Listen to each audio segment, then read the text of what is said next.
भगवान श्री सत्यनारायण का पूजन होता है।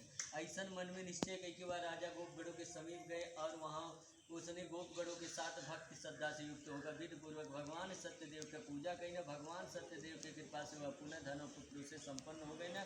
तथा यह आलोक में अनेक सुखों का भोग प्राप्त प्राप्त नहीं है। श्री सूर्य जी कहा जाता है जो व्यक्ति जो परम दुर्लभ सत्यनारायण व्रत कथा को करता है और पुण्यमयी तथा फल प्रदायिनी की भगवान की कथा को भक्ति युक्त होकर सुनता है। कथा का नाम का संकल्प के नाम से हुआ, लेकिन जे सुनत में उतने फल है कि हम नाय कहा बटे लिखल भक्ति युक्त होकर सुनता है। उसे भगवान सत्यनारायण की कृपा से धन दान आदि की प्राप्ति होती है। दरिद्र धनवान हो जाला, बंधन में पड़ा हुआ बंधन से मुक्त हो जाता है, डरा हुआ व्यक्ति भय से मुक्त हो जाता है।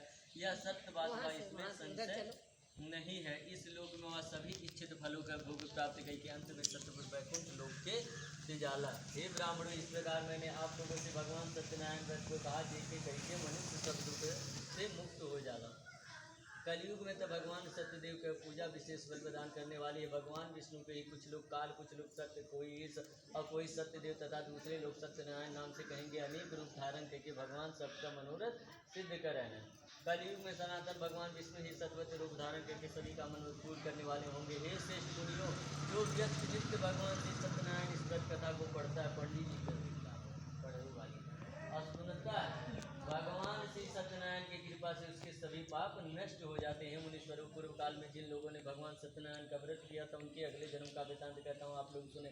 महान प्रज्ञा संपन्न सदानंद नाम के ब्राह्मण सत्यनारायण व्रत करने के प्रभाव से दूसरे जन्म में सुदामा नामक ब्राह्मण भइल। वह जन्म में भगवान श्री कृष्ण का ध्यान करके वो मोक्ष प्राप्त कैलन।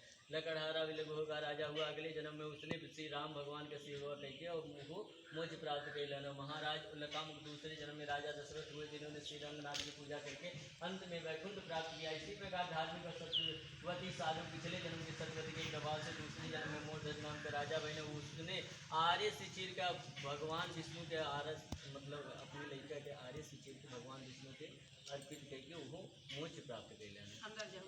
महाराज तू जन जन्मांतर में शंभु मनु हुए और भगवत संबंधी संपूर्ण कार्य का अनुष्ठान करके वो भी वैकुंठ को प्राप्त हुए। जो